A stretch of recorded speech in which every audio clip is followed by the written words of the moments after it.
let's find out how off key I might be. Let me start off with the song. Aloha, e como mai, e lani kuome lanea, e kuai kolohe, e lani kuome. Pretty sure that's it. There we go. Aloha, e como mai, e lani kuome lanea, e kuai kolohe, e lani kuome. I got it now. Aloha, e mai, e lani kuome. Apuana, Aulani,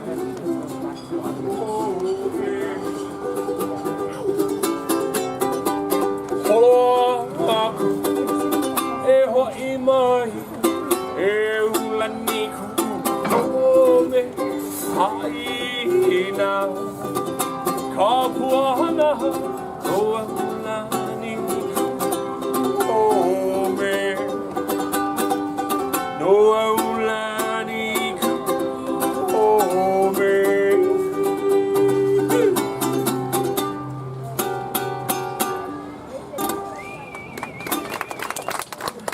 Great time.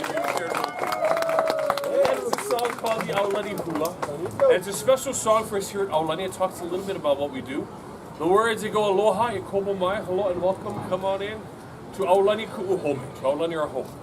And then the song we say, Na nea ika Waikolohe. Go enjoy the relaxing waters of Waikolohe Valley. Speaking of which, anybody get to enjoy the relaxing waters of Waikolohe Valley today? Let me hear it. Anybody go swimming in the pools? Anybody go hang in the hot tubs? Anybody go down the slides? Some of you have a lot to look forward to tomorrow. So we say, Na nea ika Waikolohe. Enjoy those waters. And then the song we say, Holoaku. Go out on an adventure. Go and explore the rest of our beautiful island of Oahu. Return to us here at Aulani, our home. And then the song ends, as so many of our Hawaiian songs do, if you listen closely, with the words Ha'ina ia mai ana kapuana. Now the story's told. In this case, the story of our home right here at Aulani. Well, speaking of our home here at Aulani, the story I'm going to share with you folks this evening is one of my favorite stories to tell out here, because this is a story about something you've probably already seen. This is a story about the menehune. Now raise your hand if you have seen menehune here at Aulani. Raise it high, raise it low. Raise your hand if you have not seen menehune here at Aulani. Raise your hand if you do not know what I am talking about right now. Appreciate your honesty. Raise your hand if you can hear me but have refused to raise your hand up to this point. Very good. Raise your hand if you just do not like raising your hand. Now raise your hand if you have seen menehune. There tends to be more hands the second time around. Now the menehune, if you don't know already, they're a race of small people, kind of diminutive fellows, and they lived here in Hawaii even before the arrival of the ancient Hawaiians.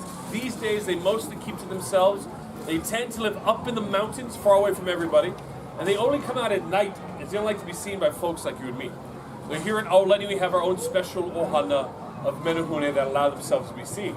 Legend has it that there are around 300 menehune scattered all throughout the grounds here in Aulani. I always say legend has it, because nobody knows for sure exactly how many there are. The most that any single individual has found that they reported to me that I thought to be credible was 206. She was a very meticulous 11-year-old girl. She had very fastidious bookkeeping skills, if you know what I mean. And the menehune, these little guys, they have a reputation for being very mischievous, or as we say in Hawaiian, kolohe. Ho'opi, I repeat after me, kolohe. Kolohe. That is how you say rascally in Hawaii. Do you folks know anybody that could qualify as kolohe? Maybe they're sitting next to you, maybe they're in your lap. Maybe you're right to the family, I can't help you there. Well, indeed, the menehune are known to wreak havoc from time to time. They're known to be kolohe, mischievous. But in addition to that, they're also known for being very industrious. The menehune love to build stuff. They're famous for building loko'ia, or fish ponds. They build all-wire irrigation ditches, they build roads, they build bridges, they build big river dams, all kinds of things. So mischievous, but also industrious. Also, The Menehune have a very interesting law that states that any project they undertake must be completed before the sun rises, before the first rooster crows in the morning. So luckily these little guys work very hard, they work very well together, and all these little hands work in unison, they can make a quick job out of anything that they do. So mischievous, industrious, hardworking, there are all these things in this story. It is indeed a story about the Menehune, but this is also a story about a va'a. Ho'opilima, repeat after me, va'a. Va'a. That is how you say canoe in Hawaii. If you've been down to the beach out there, you might have seen the Ka'aumoana, that outrigger canoe from our Hawaiian Ocean Adventures team. Cruise along the lazy river over here, you might see a Menehune-sized va'a with a Menehune hanging out in it. And va'a, or canoes, they come in all different shapes and sizes. You get huge double-hulled voyaging canoes that would sail between the islands. You get smaller canoes, good for like a six-man canoe paddling team, like a racing va'a. You get even smaller canoes, just right for one person to go out fishing to provide for their own ohana, their own family. Well, there was once a village where everyone had one of these one-person-sized canoes. Everybody, that is, except for one person. And that person, his name was Laka. And Laka, he didn't have his own va'a, but he really wanted one. The thing was, back in the days of old, you couldn't just go down the street to your local buy and large and get yourself a canoe, yeah? You had to build it yourself. And our friend Laka, he did not know how to build a canoe. But from what he'd seen of everybody else in the village, he knew that you need to start off with a good tree. And the tree is indeed the most important part. The tree you pick is your whole canoe. You gotta get yourself a tree that's nice and thick. It's gotta be nice and tall, nice and straight. I mean, if you have yourself a tree that's kind of crooked, you can make an awful lot of right-hand turns in that canoe. Yeah, it's gonna be kind of hard to get anywhere that's not immediately to your right or right back where you started. If you get yourself a tree that's kind of short, it might be a good size for like a ottoman or maybe a side table, but if I were to go sailing in that canoe, kind of a short trip for up like that. So you gotta get a tree that's nice and thick, nice and tall, nice and straight. And you have to make sure that that tree is strong. And the way that you check for strength is you wait for a little forest bird called the elepaio. And the elepaio is a helper to canoe builders. If you're checking out a tree and you see that elepaio land in it and start pecking at it, well then you know that that tree is poho. Make you guys do this. Ho'opili, repeat after me. Poho. Poho. Yeah, it helps you do the hands, right? Poho. Poho. That means the tree's no good. Our friend the elepaio is having a feast on all the bugs inside that tree. That tree is rotten. It's full of holes. It's poho. It's not going to work. But if the elepaio lands in the tree, and instead of pecking at it, it sings out its song. Cuckoo! Cuckoo! Which, to be frank with you, is not really what an elepaio sounds like at all. But then we know that the tree is strong and good to use. Our man Laka, he didn't know any of that. All he knew was he wanted himself a canoe. So one day he made his way up into the mountains, up to find a good tree. He wandered around, he found many trees. It was indeed a forest after all. And finally he found a tree that seemed to be good. This tree was nice and tall. But unfortunately for Laka, it was very, very, very crooked. Well, Laka wasn't the smartest guy around. He took one look at the crooked tree, he thought, seems to be good. And so he took out his ko'i, that's his stone axe, and he went to work, wah! Chop, chop, chop, chop, chop, wah! Chop, chop, chopping that tree down. And after a lot of clumsy chop, chop, chopping, finally, that crooked tree went pfft, and was felled. By this time it was starting to get dark. And Laka thought, I'm pretty tired. Maybe I'll just leave the log over here and come back to work on it in the morning. And he made his way down off the mountain, down to his village below to spend the night. But little did Laka realize, the forest he'd found up in the mountains was also home to a band of Menehune. And the Menehune had been watching clumsily go about his work, and they talked amongst themselves. They said, hey, you see that guy? He doesn't know what he's doing, yeah? He doesn't know how to build a va'a. Look, the tree he picked is all crooked. He's just going to waste the wood. We should teach him a lesson. And so those kolohe Menehune, they huddled together, and they came up with a plan. And in the morning, Laka once more made his way up into the mountains, up to where his crooked log should be. But where the log should be, there was nothing. And where the stump of the tree should sit, there instead stood a rather tall, if somewhat crooked tree. Confused, Laka thought, maybe I got lost. maybe I turn around up here in the woods. And he decided to find himself another tree. He wandered around, he found many trees. Indeed, it was a forest after all. He finally found a tree that seemed to be good. This tree was nice and straight. But unfortunately for Laka, it was rather short. Ow. The tree gets smaller every time I tell the story. Anyway, as I said, Laka, not the smartest guy around. He took one look at the little tree. He thought, it seems to be good. And once again, he took out his coin. And once again, he went to work. I gotta get kind of low here. Chop, chop, chop, chop, chop, chop, chop, chopping that tree down. And after a lot of clumsy chopping, finally that little tree went. It was felled. But this time it was starting to get dark once again. And Laka thought, I'm even more tired than I was yesterday. Maybe I'll just leave the log, but I don't want to lose it this time. So that night before he left, Laka triangulated his coordinates, marking the spot right where that log had been felled. And then he made his way down off the mountain, down to his village below to spend the night. And in the morning, once again, he made his way up into the mountains, up to where his little log should be. He checked his coordinates. This was indeed the spot where the log should be. There was nothing. And where the stump of the tree should sit, there instead stood a rather petite, if still somewhat cute little bonsai tree of a tree. Confused, befuddled, one might say. Locke was too frustrated to do any more work that day.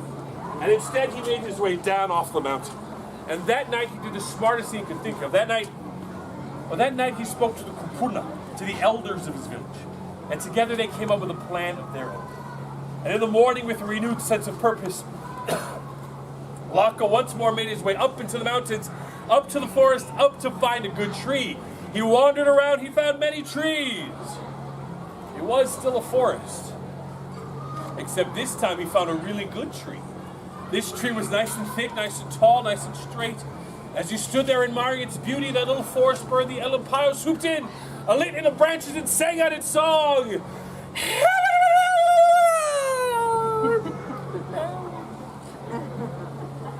Technically not what an elepaio sounds like either.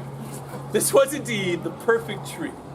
But this time, before taking out his koi, Locke instead took out his his digging stick. And he went to work digging a hole right where the log would be felled. And after a lot of digging, that hole was ready. And Locke took out his koi. Except this time, following the advice of the kupuna, he offered up a chant. He asked the forest for permission to take this most perfect of trees before finally going to work. Chop, chop, chop, chop, chop, chop, chop, chopping that tree down. And after a lot of clumsy chopping, finally, that perfect tree went. It was felled. Well, Locke didn't waste any time at all. He climbed into that hole he dug, hiding himself there in the darkness, the shadow of the trunk and branches of the tree, waiting to find out what had been becoming of the logs he'd cut. And as he sat there in his hiding place, he could hear voices above. And the voices said, yeah, and the tree began to rise up away from the hole. Locke jumped from his hiding place, and he saw the men who they scatter about. He quickly ran over, he snatched up the Alii, the chief of the Menehune, by his ankle. Then as he held him there dangling upside down, he spoke to him, he said, "Why are you doing this to me? All my hard work for nothing. Come on already, man." Yali'i, the chief of the Menehune, looked up at Locke and said, you're for real? You don't even know how to build a va, yeah? You don't know how to build a canoe. Look, it took you 3 tries before you even found a good tree. I'll tell you what, let's make a deal. You let me go, and me and my friends will build you a va. We even bring it down off the mountain, down to the beach. All you gotta do is build a halal va'a, a house for your canoe. Sounds good. Indeed sound pretty good. After all, Locke was pretty tired. Been a busy few days. He chopped down 1, 2, 3 trees, dug himself a hole with a stick, hiked up and down the mountain so many times. And frankly, he still did not know how to build a canoe. So Locke agreed. Sent the chief of the Menehune on his way home, as he made his own way down off the mountain to go to work building that halal. Now the halal va, literally the canoe house, the shape of it is quite familiar to us here at Aulani. As you can see, it reflected the tops of each of our towers. Those high vaulted ceilings coming to that arching A shape, just perfect for you to slide your canoe into for protection from the elements. There's hard work to build the halal, but not as hard as building a canoe if you've got no idea how to build a canoe. And as Laka finished, he thought, I wonder if the Menehune are playing another trick on me. And one more time, he made his way up into the mountains, up to where his perfect log should be. But where the log should be, there was nothing but the hole he had dug. And where the stump of the tree should sit, well, this time all that was left was indeed a tree stump. Confused, befuddled, stumped, you might say, Laka made his way down off the mountain.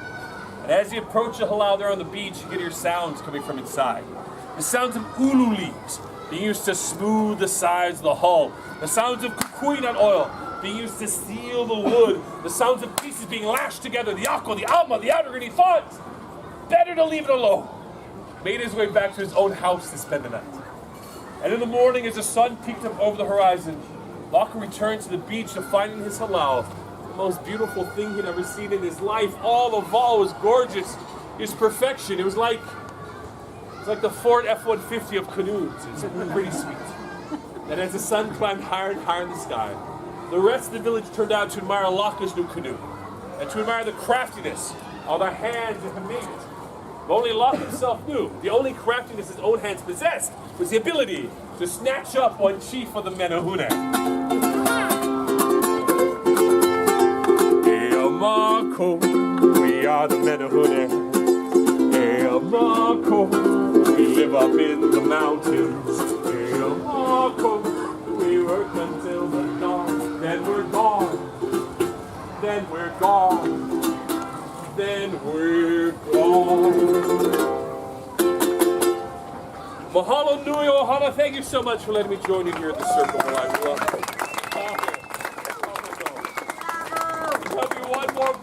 One more story tonight at 9 o'clock. 9 o'clock, which is, of course, later. But right now, I gotta go change more light bulbs. And nothing helps an uncle change light bulbs more than having his own traveling with somewhat fiery assistant. So until we meet again, hui hua aku no. Have a wonderful evening. Mahalo.